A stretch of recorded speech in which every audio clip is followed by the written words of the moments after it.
Hello ladies and gentleman, boys and girls, welcome to Quark classes. तो Quark classes में आज हम बहुत ही इंटरेस्टिंग और एक ऐसा टॉपिक पढ़ने जा रहे हैं जिसने एडवांस फिजिक्स में या कहें कि मॉडर्न फिजिक्स में एक ऐसा कदम रखा जिससे बहुत सारी चीज़ें पॉसिबल हो गई। तो उसी श्रृंखला में हम पढ़ने जा रहे हैं। अभी तक हमने लेज़र की सारी चीज़ें पढ़ी थी कि लेज़र क्या होता है, उसकी एप्लीकेशंस किस तरीके से होती हैं, फिर उसमें इंट्रैक्शन जो होता है कि मैटर का इंट्रैक्शन जो होता है वो किस तरीके से होता है, सारी चीज़ें हमने पढ़ी थी। तो आज हम जो पढ़ने जा रहे हैं कि जो आइंस्टाइन ने अपनी इक्वेशंस दी थी, जो कोफिशिएंट दिए थे कि लेज़र को बनाने के लिए, ठीक, उन्होंने लेज़र बनाया नहीं था, उन्होंने लेज़र को बनाने के लिए जो थ्योरीज दी थी, तो उसका हम एक डेरिवेशन करने जा रहे हैं जिसका नाम है Einstein A and B coefficient, कि वो कोफिशिएंट क्या है।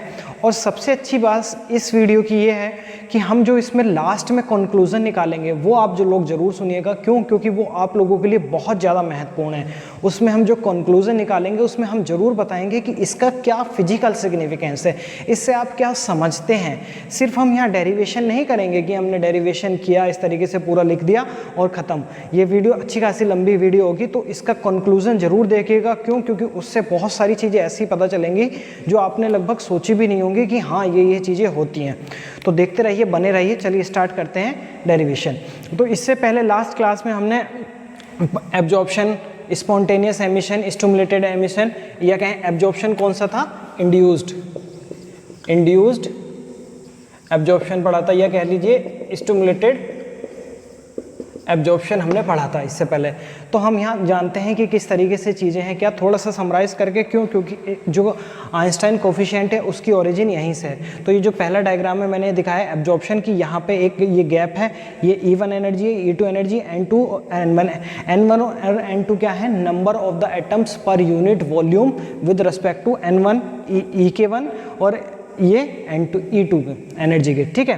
तो हमने क्या किया कि एक फोटोन इंसिडेंट कराया किसका, इस एनर्जी गैप का, ठीक। इसकी एनर्जी क्या होगी, E2 minus E1 equal to H nu की बात करें, nu equal to E2 minus E1 upon H। इस फ्रीक्वेंसी का हमने यहाँ फोटोन इंसिडेंट कराया है। तो जब फोटोन हमने इंसिडेंट कराया यहाँ पे, ठीक, तो जैसे ही फोटोन इंसिडेंट कराया तो देखा कि यहाँ से इसने इसको एब्जॉर्व कर लिया और ये यहाँ पहुँच गया, ठीक है, ये यहाँ पे पहुँच गया है, ठीक है, यहाँ पे पहुँच गया। इसने इंसिडेंट हमने यहाँ फोटोन कराया था, बीम ऑफ द फोटोन या कहें रेडिएशन, तो ये यहाँ पे पहुँच गया। तो हमने इसके लिए लिखा है कि जब ये यहाँ पे पहुँच गया तो इसको इस फ्रीक्वेंसी की आवश्यकता पड़ी। तो number of the absorption transition per unit time पर यूनिट वॉल्यूम, मतलब कितना ट्रांजिशन हो रहा है वो किस किस चीज़ पे डिपेंड करेगा। तो सबसे पहले तो डिपेंड करेगा कि यहाँ पे कितने number of the atoms per unit volume है corresponding to the energy E1 यानी कि N1 के, ठीक। दूसरा कि इसकी फ्रीक्वेंसी हमने कहा U नूड, ये U न्यू क्या है, एनर्जी डेंसिटी इन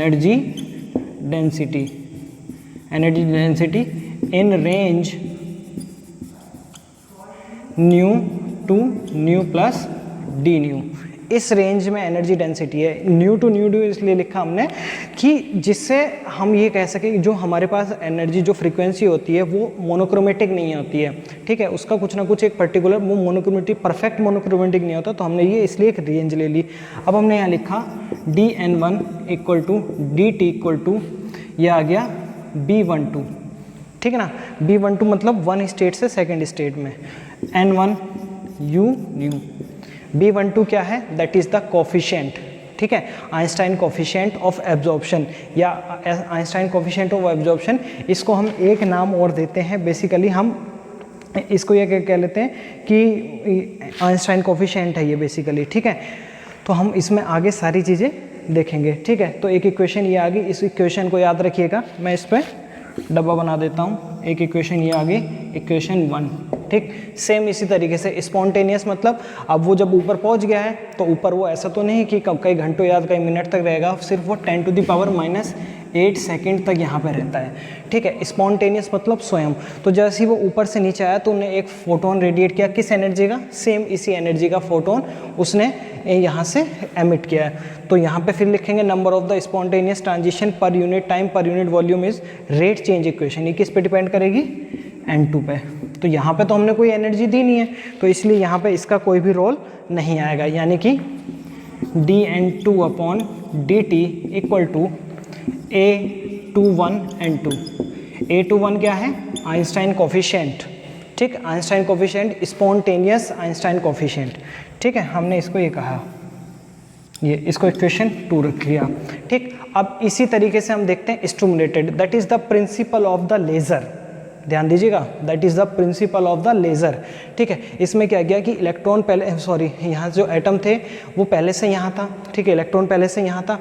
अब हमने क्या किया कि जब इलेक्ट्रॉन यहाँ पे पहले से था तो हमने सेम इसी फ्रीक्वेंसी का, सेम जो इसका गैप है उसी फ्रीक्वेंसी का एक फोटोन हमने यहाँ पे इंसिडेंट किया, सेम फ्रीक्वेंसी का, तो क्या करेगा कि ऊपर इकट्ठे हो गए हैं, यहाँ पे इलेक्ट्रॉन जो है इकट्ठे हो गए हैं ऊपर। ठीक, तो जब वो सेम फ्रीक्वेंसी का वो इसको इन्फ्लुएंस करेगा और इन्फ्लुएंस के कारण ये तो एमिट करेगा, ये तो एक फोटोन जब ऊपर से नीचे आएगा खुद भी करेगा, तो इसके कारण एक और होगा एमिशन, तो यानी कि 2। अगर हम बात करें कि ऊपर 2 3 4 हैं तो ये सबके कारण 2 इसके कारण होंगे, ठीक, 2 इसके कारण होंगे सेम फ्रीक्वेंसी के और 2 इसके कारण होंगे, मतलब आपके पास 4 ही थे और 8 मिल गए हैं। ठीक, तो यही हमारा एम्प्लीफिकेशन है बेसिकली। तो हमें यहाँ पे यही सारी चीज़ें पता चलेंगी, यही हमारे लिए रिस्पॉन्सिबल है लेज़र के लिए। तो अब हम इसमें देखते हैं कि number of the stimulated transition per unit time पर unit volume dN2 rate change equation की किस तरीके से टाइम के साथ चेंज, इसको आप समझ रहे हैं ना, that is the differentiation form, मतलब N2 कि नंबर ऑफ द एटम्स जो है, नंबर ऑफ द इलेक्ट्रॉन्स जो है एनर्जी स्टेट में टाइम के साथ किस तरीके से चेंज हो रहे हैं, कौन कौन से फैक्टर पे डिपेंड कर रहे हैं। तो वो फैक्टर पे एक तो N2 पे होगा, जाहिर सी बात है N2 कि कितने नंबर ऑफ द यहाँ पे इलेक्ट्रॉन है, उसके बाद U न्यू, क्यों, क्योंकि हमने यहाँ एक एनर्जी दी है ना, energy density, that is called the energy density. ठीक है, तो ये भी क्या आ जाएगा dN2 upon dt equal to, इसको हम लिखेंगे B21 N2 U new. Clear है, तो यानी कि जहाँ भी एनर्जी का यूज़ कर रहे हैं, स्टिमुलेटेड मतलब ज़बरदस्ती, फोर्सफुली, जहाँ भी स्टिमुलेटेड आएगा मतलब फोर्सफुली, वो उसकी खुद की इच्छा नहीं थी, हमने उसे बाधित, हमने उसको मजबूर किया है कि हाँ आप नीचे आइए या आप ऊपर जाइए। ठीक है, और इसमें क्या था, स्पॉन्टेनियस में खुद ही। ठीक, तो B21 भी क्या है, आइंस्टाइन कोफिशिएंट है। B21 कौन सा है, स्टिमुलेटेड आइंस्टाइन कोफिशिएंट। ठीक है, that is stimulated Einstein coefficient, that is spontaneous Einstein coefficient. ठीक है, तो ये हो गई इक्वेशन 3। ठीक, तो हमारे पास इक्वेशन 3 आ गई है, 1 2 3, 3 इक्वेशन आ गई। अब हम क्या करेंगे, इनको समराइज करेंगे बेसिकली। ठीक है, मैं यहाँ इसको लिखते हैं इक्विलिब्रियम की स्टेट में। ठीक है, तो हम इसको इक्विलिब्रियम की स्टेट में लिखते हैं इसी तरीके से। ठीक है, तो ये बहुत आसान टॉपिक है। ठीक है, तो इसको एकदम आप लोग ऐसा वर्डन की तरह मत लीजिएगा कि इसमें वर्डन है कुछ या किसी तरह के कोई सारी चीज़ें हैं। इसको बहुत ईजी वे में लीजिए, क्योंकि ये बहुत आसान और बहुत इन्फॉर्मेटिव टॉपिक है, जिसने हमें ये बताया कि लेज़र में किस तरह की चीज़ें होती हैं। ठीक है, तो हम लिखेंगे एट इक्विलिब्रियम। ठीक, इक्विलिब्रियम पोजीशन में क्या होगा कि जितने नीचे से एब्जॉर्ब है उतने ऊपर गए, यानी कि एब्जॉर्प्शन इक्वल टू एमिशन। तो हम यहाँ लिखेंगे stimulated absorption equal to spontaneous emission plus stimulated, plus का साइन है, स्टिमुलेटेड एमिशन। एमिशन को मैं EMI करके लिखूंगा, ठीक है ना। ठीक, क्लियर। तो स्टिमुलेटेड एब्जॉर्प्शन की क्या थी इक्वेशन फर्स्ट में क्या था, N1 B12 U nu equal to, इसमें क्या था N2 A21 plus N1 B21 U new, ये था। ठीक है, तो अब हम यहाँ से ये वाली वैल्यू निकालते हैं, तो हम उसको इधर ले आते हैं। ठीक है, या इसको उधर ले जाते हैं। ठीक है ना, हाँ उसको इधर ले आते हैं। तो हमने कहा N2 A21 इक्वल टू, ठीक है, इक्विलिब्रियम की ये होगी इक्वेशन 4। ठीक, इसको यहाँ अब हम क्या कर रहे हैं, इसको N1 B12 U new minus N1 B21 U new. समझ गए ना आप किस तरीके से करें, समझ रहे हो ना। ठीक है, हाँ, तो ये सारी चीज़ें हमने कर ली। अब हमने देखा यहाँ से N2 A21 इक्वल टू यहाँ से क्या कॉमन आ गया, यू न्यू, तो ये बचा N1 B12 N1 B12, एक मिनट, N1 B12 ठीक है, माइनस N1 B21, यहाँ से ये आ गया, ठीक है ना। चलिए कोई बात नहीं, इसी तरीके से रखते हैं। U न्यू इक्वल टू आ गया A21 N2, इसको नीचे ले आएंगे तो ये हो जाएगा N1 हमने कहीं गलती कर दी है, हाँ देखिए यहाँ पे N2 आएगा, दिस इज़ द N2, तो जब हम इसको इधर लेके जाएंगे ये N2 होगा और यहाँ भी N2 होगा, है ना, क्योंकि भाई स्टिमुलेटेड में N2 पे तो डिपेंड कर रहा था ना, ठीक है। चलिए अच्छी बात है कि यहीं जल्दी में पकड़ में आ गई है, माइनस N2 B21, घबराने की कोई आवश्यकता नहीं है, बिल्कुल बहुत आसान, और इससे आसान कोई डेरिवेशन ही नहीं है। अब इसको हम नीचे ले आएंगे, इसको नीचे ले आएंगे तो ये बन जाएगा A21 N1 upon N2 B12 minus, यहाँ क्या हुआ, सिर्फ बचा B21 बचा ना, ठीक। अब अगर हम यहाँ से B21 को कॉमन ले लें, समझ रहे हैं आप, सॉरी B21 को, यहाँ से B21 को कॉमन ले लें, B21 को कॉमन ले लेंगे तो मैं इधर ही लेके दिखा देता हूँ कि क्या आएगा। यहाँ B21 को कॉमन ले रहे हैं तो ये हो गया A21 अपॉन B21, ठीक है, अपॉन N1 N2, और यहाँ क्या बचा B12 upon B21 minus 1 U new. हाँ भाई बताइए, ये इक्वेशन होगी हमारी 5 इक्वेशन, यही बचेगा ना। देखिए बेसिकली इसमें यही वाली चीज़ बचेगी, क्यों, क्योंकि हमने यहाँ पे इसमें कॉमन ले लिया था, तो हमारी चीज़ यही बचेगी। क्या हुआ, A21 अपॉन B21 और नीचे आया N1 अपॉन N2 B12 और B21 माइनस 1, ठीक है। This is the equation 5। अब इस इक्वेशन को याद रखिएगा, ये इक्वेशन 5 है, ये हमने इक्विलिब्रियम से यहाँ से निकाली। अब हमें इसके लिए कुछ पुरानी चीज़ें याद करनी पड़ेंगी, पुरानी चीज़ों के बारे में नॉलेज होनी चाहिए कि क्या है कैसे, उस पर भी मैं एक सेपरेट वीडियो बनाऊंगा जो वहाँ पे है। तो यहाँ पे हम बोल्ट्जमैन इक्विलिब्रियम स्टेट में की बात करेंगे कि जो बोल्ट्जमैन ने अपनी इक्विलिब्रियम स्टेट में बात की थी, equilibrium distribution of atoms among different energy level, Boltzmann के अनुसार जो था उसको हम यहाँ पे लिखेंगे। तो इस इक्वेशन को हम यहीं रहने देते हैं, ठीक है ना, क्लियर है, समझ में तो आ रहा है ना, ऐसी कोई प्रॉब्लम नहीं होनी चाहिए आप लोगों को, ठीक, क्योंकि बहुत ही इससे आसान तरीका नहीं हो सकता इसको समझाने का, ठीक है। अब हमने यहाँ इक्वेशन लिख दी, तो हमने लिखा from Boltzmann distribution law, distribution equilibrium, from Boltzmann distribution law से क्या था कि हमने माना कि जो N1 पार्टिकल्स हैं, N1 जो एटम्स हैं वो करस्पॉन्डिंग है एनर्जी E1 कि जो आपके पास N1 पार्टिकल्स हैं वो करस्पॉन्डिंग किसके हैं, एनर्जी E1 के करस्पॉन्डिंग है वो, ठीक है। तो हम वही सारी चीज़ें यहाँ पे लिखेंगे कि जो N1 पार्टिकल्स हैं अकॉर्डिंग टू दिस लॉ क्या होता है कि N1 और N2, ठीक है ना, वो यहाँ पे बहुत सारी चीज़ें लिखेंगे। तो हमने लिखा N1 equal to N0 e to the power minus E1 upon KT, E1 upon K is the Boltzmann constant, तो N2 equal to N0 e to the power minus E2 upon KT। ये equation 5 थी, इसको 6 कर लीजिए, इसको 7 कर लीजिए, now divided by 6/7, तो ये आ जाएगा N1 डिवाइडेड बाय N2, यहाँ से N0 से N0 कट गया तो ये बचा e to the power minus E1 upon KT upon e to the power minus E2 upon KT, ठीक है ना। अब ये हो गया, अब इसमें क्या कीजिए कि N1 अपॉन N2, ठीक है ना, ये कर लिया। तो अब क्या करेंगे, अब इसको ऊपर ले जाइए, तो यहाँ से जब आप इसको ऊपर ले गए तो ये हुआ E1, ठीक, और ये प्लस में हो जाएगा E2 अपॉन KT, ये हो जाएगा ना। अब माइनस बाहर ले लीजिए, एक काम कीजिए N1, क्योंकि हमारा वहाँ पे क्या बचा था, ठीक है, N1 अपॉन, हाँ ठीक है, तो E2 माइनस E1, तो यहाँ से हमारे अगर मैं इसको लिखूँ तो ये फॉर्म कुछ इस तरीके से होगी ना, यानी कि E2 माइनस E1, इस तरह की फॉर्म बन गई हमारी E2 माइनस E1। तो n1 upon n2 equal to e to the power, हम इसको लिख सकते हैं h न्यू अपॉन के टी, क्योंकि हमें पता है E2 minus E1 equal to क्या था, h न्यू।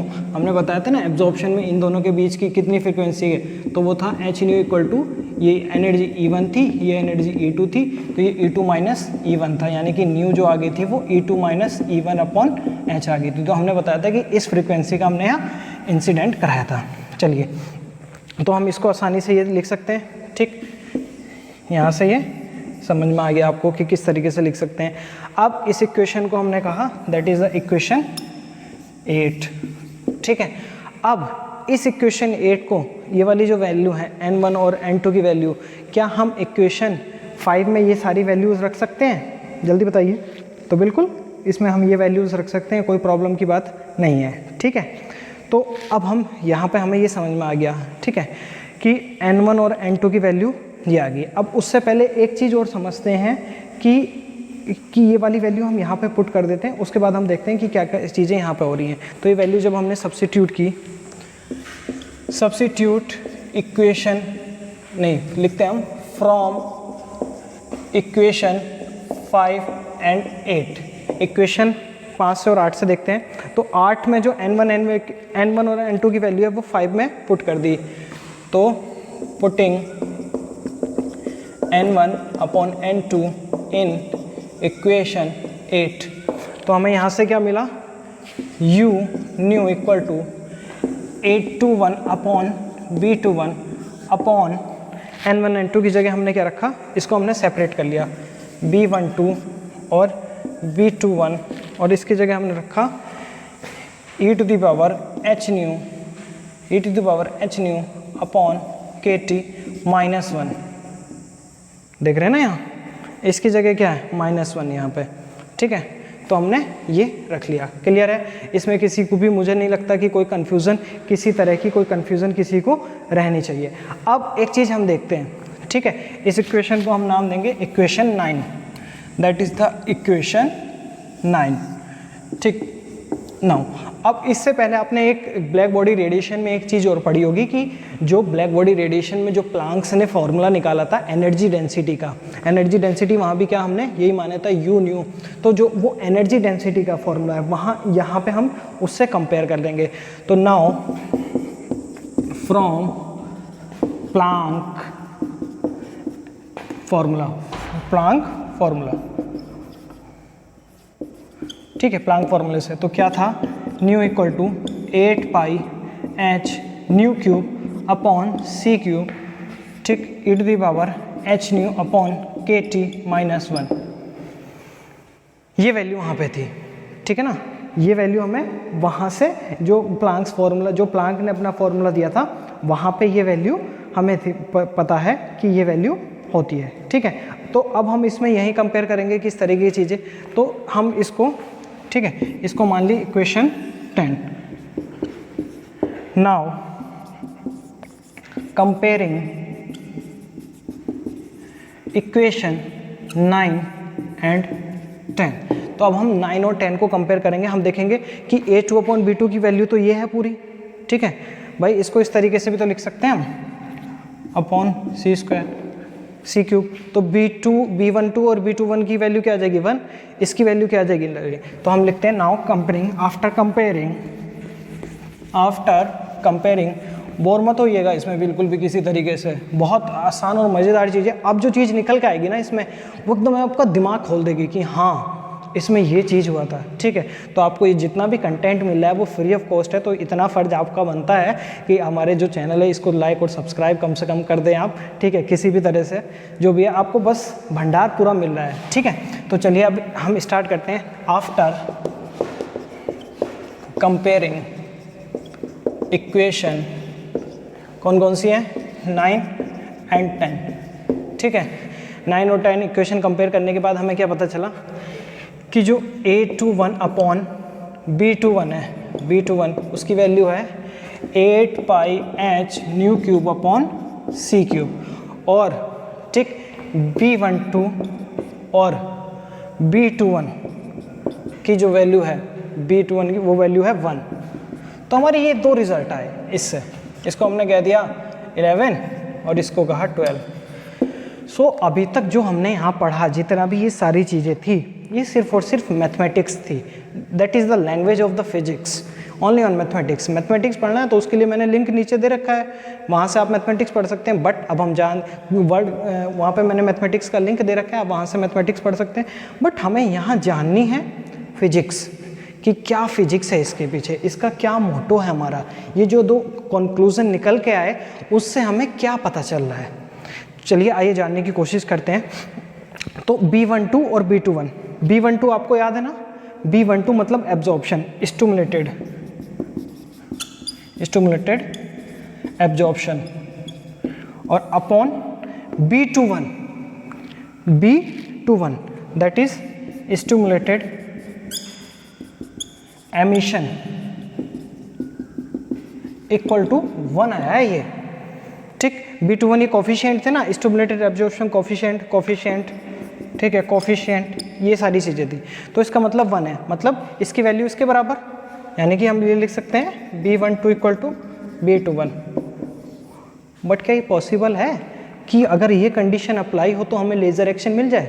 मतलब हमने जितना एब्जॉर्व किया उतना ही हमें एमिशन मिल गया, जितना एब्जॉर्व किया उतना ही हमें वो मिल गया ऊपर से, ठीक है। बट ऐसा तो नहीं होना चाहिए, ठीक है, इस तरह की चीज़ें तो नहीं होनी चाहिए। अगर ऐसी चीज़ें हो गई तो हमें यहाँ पे किसी भी तरीके से, ठीक है, हमें यहाँ पे नहीं मिल पाएगा लेज़र एक्शन। तो लेज़र एक्शन के लिए सबसे पहली चीज़ क्या ज़रूरी है कि यहाँ पे हमने लिखा था B1, ठीक है। तो लेज़र एक्शन के लिए सबसे ज़्यादा क्या ज़रूरी है कि ये चीज़ इक्वल टू ना हो, मतलब ये एक नंबर होना चाहिए। सपोज़ कीजिए, इसको मैं समझाने की कोशिश करता हूँ इस तरीके से दोबारा, ठीक है। That is the physics. अब फिजिक्स है, देखिए अब फिजिक्स को मैं चाहता हूँ कि आप लोग फील करें, समझे कि ये फिजिक्स है, मैथमेटिक्स नहीं। मैथमेटिक्स तो आप लोग आराम से कर लेंगे, कोई उसमें दिक्कत की बात नहीं है, लेकिन मैं चाहता हूँ कि आप लोग फिजिक्स को यहाँ पे फील करें कि फिजिक्स क्या है। बेसिकली मैं ये चाहता हूँ कि आप लोग यहाँ पे फील करें कि दैट इज़ द फिजिक्स, ठीक है ना, कि ये फिजिक्स है।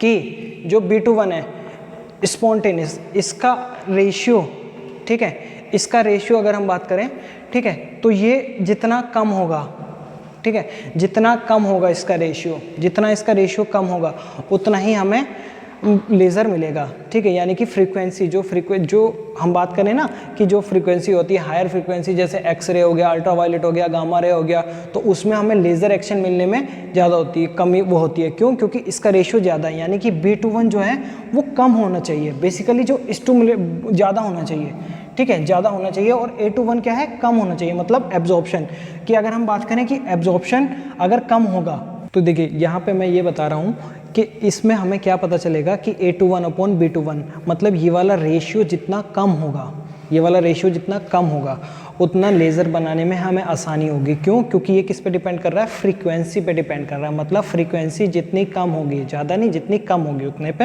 ये डिपेंड करेगा। अच्छा, अब एक चीज़ हम यहाँ से समझने की कोशिश करते हैं, N1 और N2 का कंसेप्ट, ठीक है। ये वाली चीज़ें तो हमारी यहाँ ख़त्म होगी, हमने दोनों चीज़ों को डिस्कस कर लिया, यहाँ इसके बराबर है, ठीक है, यानी कि इसके लिए ये वाली चीज़ नहीं होनी चाहिए। अब हम बात करते हैं कि N1 और N2 की, कि हम अब पूछते हैं कि हमें लेज़र बनाने के लिए किस तरीके की चीज़ें हमें करनी पड़ेंगी। तो हम सबसे पहले लिखते हैं स्टिमुलेटेड